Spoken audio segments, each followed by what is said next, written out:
Total prime आप देख रहे हैं। 2019 में बड़ा चुनावी घमासान है। इस संग्राम में वोट बटोरने के लिए मुद्दों की भी कमी नहीं है। राम मंदिर में मुद्दों के तर्कश का एक तीर है। जब भी चुनाव आते हैं, राम के नाम पर वोटरों को साधने में पार्टियां जुट जाती हैं। लेकिन क्या अब यह मुद्दा बीजेपी के गले की फांस बन गया है? इस संवेदनशील मुद्दे पर अब तक कोर्ट में क्या हुआ, यह भी दिखाएंगे आपको, और यह भी बताएंगे कि कांग्रेस से बीजेपी ने कैसे इस मुद्दे को झटका।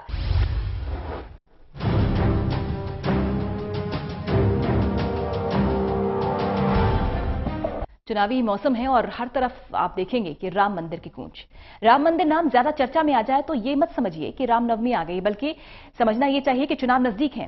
राम मंदिर को लेकर बीजेपी पर लगातार दबाव बनाया जा रहा है। कहा यह जा रहा है कि अध्यादेश लाओ, मंदिर बनाओ। यहां तक कि बीजेपी के नेता भी अब यही रट लगा रहे हैं। फिलहाल सुप्रीम कोर्ट ने मामले में 10 जनवरी की तारीख लगाई है। देखिए आगे क्या होता है।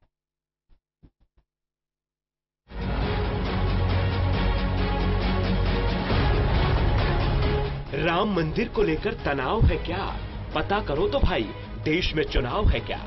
ये हम इसलिए कह रहे हैं कि पिछले 2-3 महीने से जो चल रहा है, ढल रहा है, वो आपके सामने है। राम मंदिर नेताओं, बाबाओं और आकाओं को तभी याद आता है जब चुनाव की सरगर्मियां थोड़ी बढ़ जाती हैं। सब एक ही स्वर में चिल्लाते हैं, कसम राम की खाते हैं, मंदिर वहीं बनाएंगे। लेकिन कब और कैसे, ये शायद किसी को नहीं पता। सुप्रीम कोर्ट ने सुनवाई की तारीख क्या बढ़ाई थी, मानो संतों बाबाओं की दुखती रेख पर हाथ फेर दिया हो। सब कह रहे हैं मंदिर बनाओ, अध्यादेश लाओ। आज जो दिख रहा है वो कहीं न कहीं 25 सितंबर 1990 की एक झलक मात्र है।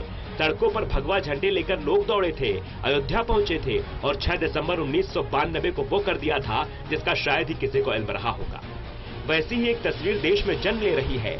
राम मंदिर को लेकर सियासत का नजराना, जरा हमें भी बताना, बीजेपी अब बनाएगी कौन सा बहाना? सुप्रीम कोर्ट ने सुनवाई 10 जनवरी तक के लिए टाल दी है और एक नई बेंच बनाकर मामले की सुनवाई को आगे बढ़ाएगी। ये जुलूस देखो, ये जत्था देखो, ये सच्चे राम भक्तों का जत्था है। दर्शन करो और धन्य हो जाओ। अब तो होड़ लग चुकी है सच्चा राम भक्त होने की। साबित करना है तो राम मंदिर आंदोलन में कूद पड़ो। आप बिना पूजा पाठ के भगवान राम के सच्चे भक्त बन जाओगे। विश्व हिंदू परिषद, आरएसएस और संतों ने मिलकर 25 नवंबर को सभी को अयोध्या बुलाया था। आओ आओ, मंदिर निर्माण का रास्ता साफ कराओ। शिवसेना भी राम भक्त होने का सबूत देने के लिए अयोध्या पहुंच गई थी कि हम भी सच्चे राम भक्त हैं। सवाल किया गया कि 25 सालों से कहां थे आप, कहां खो गई थी आपकी राम भक्ति जो यकायक जाग गई है? तो शिवसेना के राज्यसभा सांसद संजय राउत ने कहा, बीजेपी ने धोखा किया। बीजेपी को घेरने के लिए आरएसएस और वीएचपी मैदान में है, लेकिन बीजेपी इस मामले को यही कहकर टाल रही है, मामला कोर्ट में विचाराधीन है। बीजेपी के अस्तित्वता की बात की जाए तो राम मंदिर एक बहुत बड़ा मुद्दा चुनाव में गूंजता रहा, चाहे लाल कृष्ण आडवाणी रहे हो या नरेंद्र मोदी। 2014 के चुनाव में राम मंदिर निर्माण की बात कहकर बीजेपी सत्ता में आई, ये हम नहीं कह रहे, ये संत समाज कह रहा है। और फिर बीजेपी ने नया राग अलापा और अपने राजनीतिक दिमाग का इस्तेमाल करते हुए कहा कि राज्य में भी सरकार बनने दो तो डबल इंजन सरकार की ताकत दिखाते हुए राम मंदिर बनवाएंगे। सन 1528 ये वही कालखंड था जो आज विवादों से अपना नाता जोड़े हुए है, क्योंकि इसी सन में बाबरी मस्जिद का निर्माण हुआ था।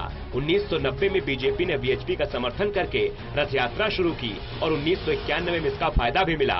बीजेपी यूपी में काबिज हो गई। सबसे अहम तारीख थी 6 दिसंबर 1992। इसी दिन कार सेवकों ने मिलकर विवादित ढांचे को गिरा दिया, जिसके बाद सांप्रदायिक दंगे हुए। ये मामला पहले जिला सत्र न्यायालय पहुंचा, फिर इलाहाबाद हाई कोर्ट पहुंचा। 2010 में कोर्ट ने फैसला सुनाते हुए कहा कि तीनों पक्ष इतनी इतनी जमीन ले लो और शांत हो जाओ। उसके बाद हाई कोर्ट के फैसले को चुनौती देते हुए मामला सुप्रीम कोर्ट पहुंचा, जो आज तक चल ही रहा है। पहले 4 जनवरी यानी कि आज के लिए, और आज के बाद 10 जनवरी। तारीख पर तारीख के साथ ही अब बीजेपी की सांस पर सांस बन गई है। देखो क्या क्या होता है अभी। Special desk, total news. जन्मभूमि बाबरी मस्जिद भूमि विवाद पर शुक्रवार को सुप्रीम कोर्ट में सुनवाई हुई। सुप्रीम कोर्ट ने आदेश दिया है कि इस मामले की अगली सुनवाई 10 जनवरी को होगी। 10 जनवरी से पहले इस मामले के लिए नई बेंच का गठन किया जाएगा। अब नई बेंच ये तय करेगी कि क्या ये मामला फास्ट ट्रैक में सुना जाना चाहिए या नहीं। ऐसे भी 2019 के चुनावी मौसम में कहीं ना कहीं राम मंदिर विवाद बीजेपी के लिए गले की फांस बनता जा रहा है।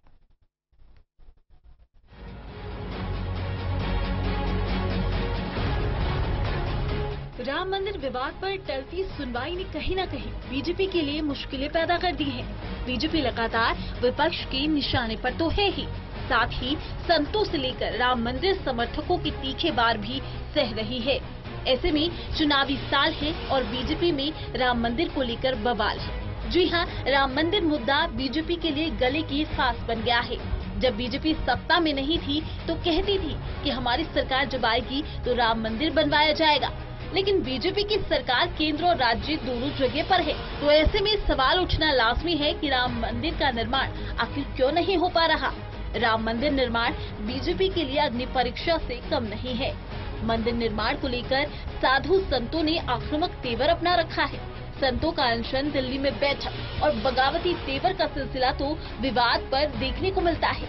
वहीं लगातार टलती सुनवाई ने बीजेपी के लिए मुश्किलें बढ़ा दी हैं। बीजेपी की नीति और नीयत पर भी सवाल उठ रहे हैं। ऐसे में चुनाव में कुछ ही महीने रह गए। वहीं अखिल भारतीय अखाड़ा परिषद के अध्यक्ष महंत नरेंद्र गिरी ने कहा है कि बीजेपी अगर सोचती है कि उन्हें विकास के नाम पर वोट मिले हैं तो ये उनकी भूल है। उन्होंने कहा कि कुंभ मेले से पहले मंदिर का निर्माण शुरू हो जाना चाहिए। यानी लगातार विपक्ष से लेकर साधु संत बीजेपी से खफा नजर आ रहे हैं। ऐसे में बीजेपी के लिए 2019 का चुनाव कड़ी चुनौती बनकर सामने खड़ा हो गया। जहां 2018 की बात की जाए तो भगवा रंग फीका पड़ता दिखाई दिया, वहीं एक बार फिर 2019 साल की शुरुआत में राम मंदिर विवाद गर्माता जा रहा है। बीजेपी के ऊपर संकट के बादल मंडरा रहे हैं।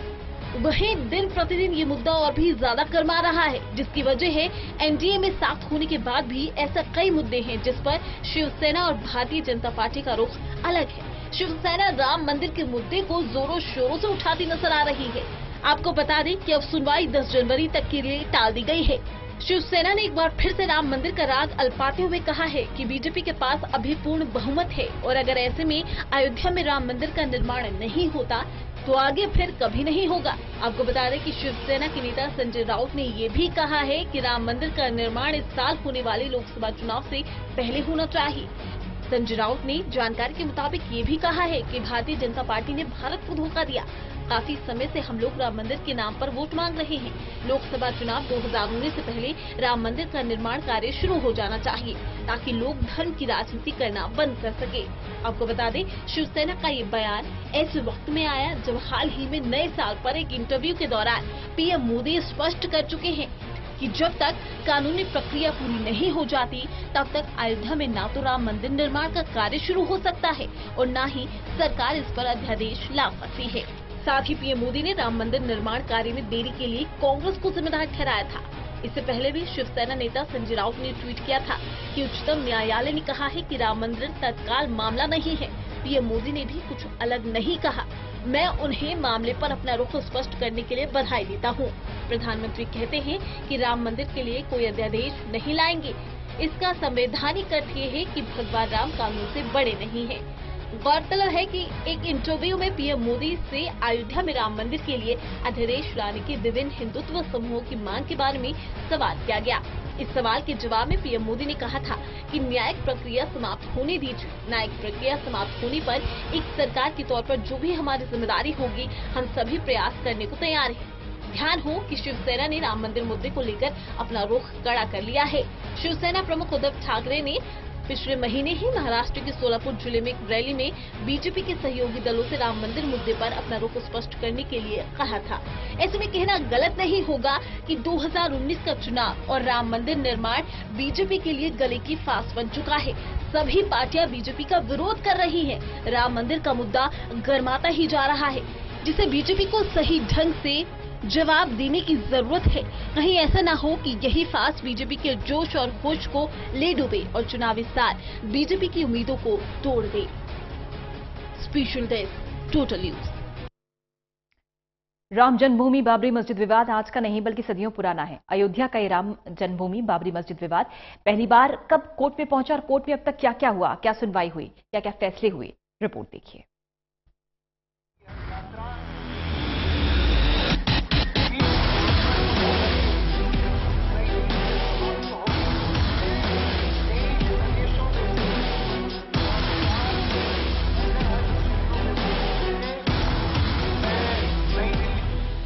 साल 1885 में पहली बार ये विवाद अदालत पहुंचा। हिंदू साधु महंत रघुबर दास ने फैजाबाद कोर्ट में बाबरी मस्जिद परिसर में राम मंदिर बनवाने के लिए इजाजत मांगी। हालांकि अदालत ने ये अपील ठुकरा दी। इसके बाद से ये मामला गहराता चला गया और सिलसिलेवार तरीकों का जिक्र मिलता है। साल 1949 में हिंदू ने मस्जिद में कथित तौर पर भगवान राम की मूर्ति स्थापित कर दी। तब से हिंदू ही पूजा करने लगे और मुस्लिम ने मस्जिद में नमाज पढ़नी बंद कर दी।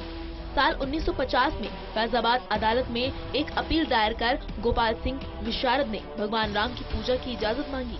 साल 1950 में महंत रामचंद्र दास ने मस्जिद में हिंदुओं द्वारा पूजा जारी रखने के लिए याचिका लगाई। इसी दौरान मस्जिद को ढांचा के रूप में संबोधित किया गया। साल 1959 में निर्मोही अखाड़ा ने विवादित स्थल के हस्तांतरण के लिए मुकदमा किया। साल 1961 में इस दौरान तस्वीर थोड़ी बदली और उत्तर प्रदेश सुन्नी वक्फ बोर्ड ने बाबरी मस्जिद पर मालिकाना हक के लिए मुकदमा कर दिया। साल 1984 में विश्व हिंदू परिषद ने बाबरी मस्जिद का ताला खोलने और इस जगह पर मंदिर बनवाने के लिए अभियान शुरू किया और इसके लिए समिति का गठन हुआ। फरवरी साल 1986 में एक अहम फैसले के तहत स्थानीय कोर्ट ने विवादित स्थल पर हिंदुओं को पूजा की इजाजत दे दी और ताले दोबारा खोले गए। इससे नाराज मुस्लिमों ने फैसले के विरोध में बाबरी मस्जिद एक्शन कमेटी बनाई। जून 1979 में भारतीय जनता पार्टी ने इस मामले में विश्व हिंदू परिषद को औपचारिक समर्थन दिया। नवंबर 1979 लोकसभा चुनाव के कुछ महीनों पहले तत्कालीन प्रधानमंत्री राजीव गांधी की सरकार ने बाबरी मस्जिद के नजदीक शिलान्यास की इजाजत दी। 25 सितंबर 1990 में बीजेपी अध्यक्ष लाल कृष्ण आडवाणी ने गुजरात के सोमनाथ से उत्तर प्रदेश के अयोध्या तक रथ यात्रा निकाली ताकि हिंदुओं को इस महत्वपूर्ण मुद्दे से अवगत कराया जा सके। हजारों कार सेवक अयोध्या में इकट्ठा हुए। इस यात्रा के बाद सांप्रदायिक दंगे हुए। नवंबर 1990 में बिहार से आडवाणी की गिरफ्तारी के बाद बीजेपी ने तत्कालीन प्रधानमंत्री वीपी सिंह की सरकार से समर्थन वापस लिया। 6 दिसंबर 1992 इस विवाद के लिए ऐतिहासिक दिन के तौर पर याद किया जाता है। इस रोज हजारों की संख्या में कार सेवकों ने अयोध्या पहुंचकर बाबरी मस्जिद ढा दिया और अस्थायी राम मंदिर बना दिया। चारों ओर सांप्रदायिक दंगे होने लगे, जिसमें लगभग 2000 लोगों के मारे जाने का रिकॉर्ड है। 16 दिसंबर 1992 में मस्जिद में हुई तोड़फोड़ की जांच के लिए लिब्राहन आयोग बनाया गया। जज MS लिब्राहन के नेतृत्व में जांच शुरू की गई। सितंबर 1997 में बाबरी मस्जिद ढहाए जाने की सुनवाई कर रही विशेष अदालत ने इस बारे में 49 लोगों को दोषी करार दिया, जिसमें बीजेपी के कुछ प्रमुख नेताओं का नाम भी शामिल रहा। साल 2001 में बीएचपी ने मार्च 2002 को अयोध्या में राम मंदिर निर्माण के लिए डेडलाइन के तौर पर मार्क किया। अप्रैल 2002 में हाई कोर्ट के 3 जजों की पीठ ने अयोध्या के विवादित स्थल पर मालिकाना हक को लेकर सुनवाई आरंभ की। मार्च से अगस्त 2003 में हाई कोर्ट के निर्देश पर भारतीय पुरातत्व सर्वेक्षण ने अयोध्या में खुदाई की। पुरातत्वविदों ने कहा कि मस्जिद के नीचे मंदिर के अवशेष के प्रमाण मिले हैं। हालांकि इसे लेकर भी अलग अलग मत थे। जुलाई 2009 में लिब्राहन आयोग ने गठन के लगभग 1.5 दशक बाद तत्कालीन प्रधानमंत्री मनमोहन सिंह को अपनी जांच रिपोर्ट सौंपी। 28 सितंबर 2010 में सुप्रीम कोर्ट ने इलाहाबाद हाई कोर्ट को विवादित मामले में फैसला देने से रोकने वाली याचिका खारिज कर दी। 30 सितंबर 2010 में इलाहाबाद हाई कोर्ट ने ऐतिहासिक फैसला सुनाते हुए विवादित जमीन को 3 हिस्सों में बांटा। इसमें एक हिस्सा राम मंदिर, दूसरा सुन्नी वक्फ बोर्ड और तीसरा निर्मोही अखाड़े को दिया गया। 9 मई 2011 को सुप्रीम कोर्ट ने इलाहाबाद हाई कोर्ट के फैसले पर रोक लगा दी। 21 मार्च 2017 में सुप्रीम कोर्ट ने आपसी सहमति से विवाद सुलझाने की सलाह दी। 19 अप्रैल 2017 में सुप्रीम कोर्ट ने बाबरी मस्जिद गिराए जाने के मामले में बीजेपी और आरएसएस के कई नेताओं के खिलाफ आपराधिक केस चलाने का निर्देश दिया। दिसंबर 2017 में लगभग 32 नागरिक अधिकार कार्यकर्ताओं ने इलाहाबाद हाई कोर्ट के साल 2010 के फैसले को चुनौती दी। 8 फरवरी 2018 को सुप्रीम कोर्ट ने सिविल अपील पर सुनवाई शुरू कर दी। 20 जुलाई 2018 में मामले पर सुप्रीम कोर्ट ने अपना फैसला आरक्षित रखा। 29 अक्टूबर 2018 को सुप्रीम कोर्ट ने मामले की जल्द सुनवाई पर इनकार करते हुए केस जनवरी 2019 तक के लिए टाल दिया। 24 नवंबर 2018 को अयोध्या में शिवसेना ने कार्यक्रम किया। इस सभा के दौरान उद्धव ठाकरे ने अपने भाषण में बीजेपी को जमकर खरी खोटी सुनाई। उन्होंने मोदी सरकार की तुलना कुंभकर्ण से करते हुए कहा, आज मैं यहाँ कोई लड़ाई करने नहीं आया हूँ, आज तो मैं सिर्फ सोए हुए कुंभकर्ण को जगाने आया हूँ। कुंभकर्ण 6 महीने सोते थे, आज के कुंभकर्ण पिछले 4 सालों से सोए हुए हैं। मैं उनको जगाने आया हूँ।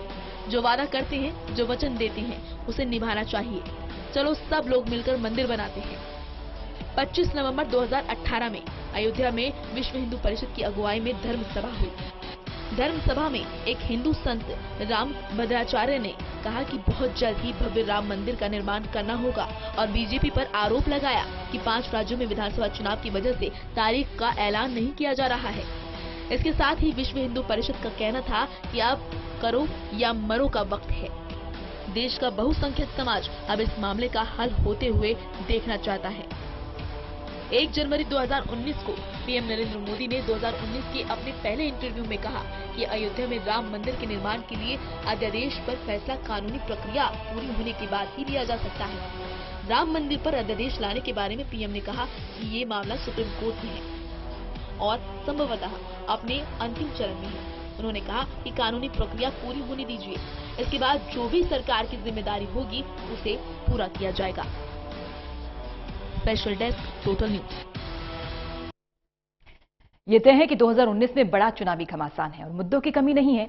राम मंदिर भी मुद्दों के तर्कश का एक वो तीर है जिसे सब चलाना चाहते हैं, जिसे चुनावी घमासान में बीजेपी खूब चलाती है। लेकिन दरअसल ये मुद्दा कांग्रेस का था जिसे बीजेपी ने झटक लिया। बीजेपी ने कांग्रेस से कब और कैसे झटका मंदिर और हिंदुत्व का मुद्दा, दिखाते हैं रिपोर्ट।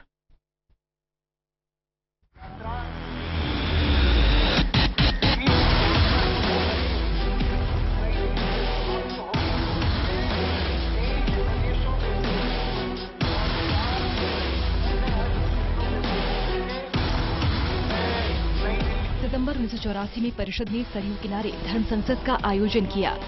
बीएचपी कार्यकर्ताओं ने वचन लिया कि वो देश भर से हिंदुओं को जुटाकर राम मंदिर बनाएंगे। उन्होंने इसी साल 31 अक्टूबर को मंदिर निर्माण की नींव रखने की योजना तैयार की, लेकिन इंदिरा गांधी की हत्या के बाद ये रणनीति आई गई हो गई। साल 1984 के दिसंबर महीने में राजीव गांधी ने आम चुनाव में ऐतिहासिक जीत हासिल कर प्रधानमंत्री की कुर्सी संभाली। 1980 में बनी भारतीय जनता पार्टी ने इस चुनाव में 2 सीटों के साथ अपना खाता खोला था, जबकि कांग्रेस ने 533 में से 404 सीटों पर कब्जा किया था। इस बीच 23 अप्रैल 1985 को सुप्रीम कोर्ट का ऐतिहासिक फैसला आया।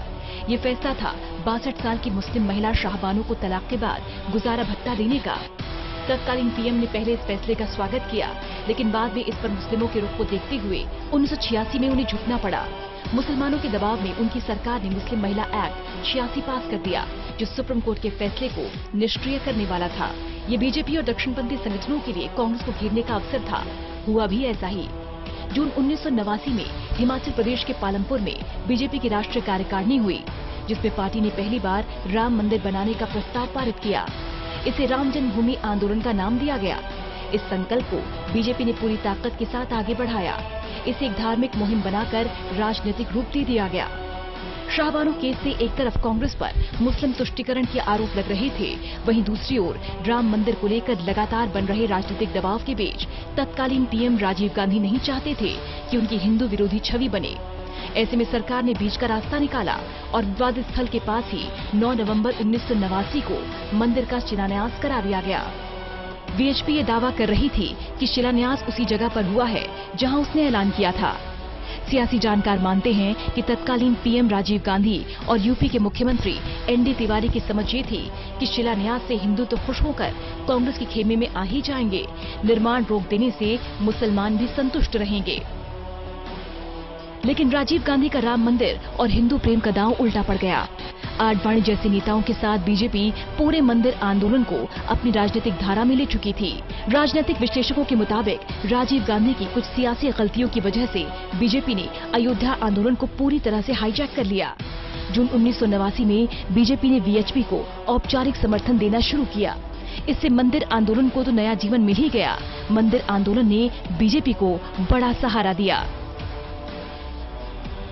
1984 में सिर्फ 2 लोकसभा सीटों वाली पार्टी मंदिर मुद्दे पर अपने रुख से हिंदू वोट बैंक को अपनी ओर करने में कुछ हद तक कामयाब रही और उसे 1989 में 85 सीटें मिली। फिर इसे और धार देने के लिए लाल कृष्ण आडवाणी ने रथ यात्रा की शुरुआत की। चुनाव के परिणामों में राजीव गांधी सरकार सत्ता से बाहर हो गई। बीजेपी के गठबंधन से विश्वनाथ प्रताप सिंह देश के पीएम बन गए। सत्ता में बदलाव के बाद राम मंदिर आंदोलन धीरे धीरे वीएचपी के हाथ से निकलकर बीजेपी के हाथ में आ गया। Special desk, total news. और फिलहाल मंदिर की तारीख पर जंग है और इस जंग का साफ असर लोकसभा चुनाव पर जरूर पड़ेगा। एक ब्रेक के लिए रुक रहे हैं। खबरों का सिलसिला लगातार जारी है। एक नजर बड़ी खबरों पर।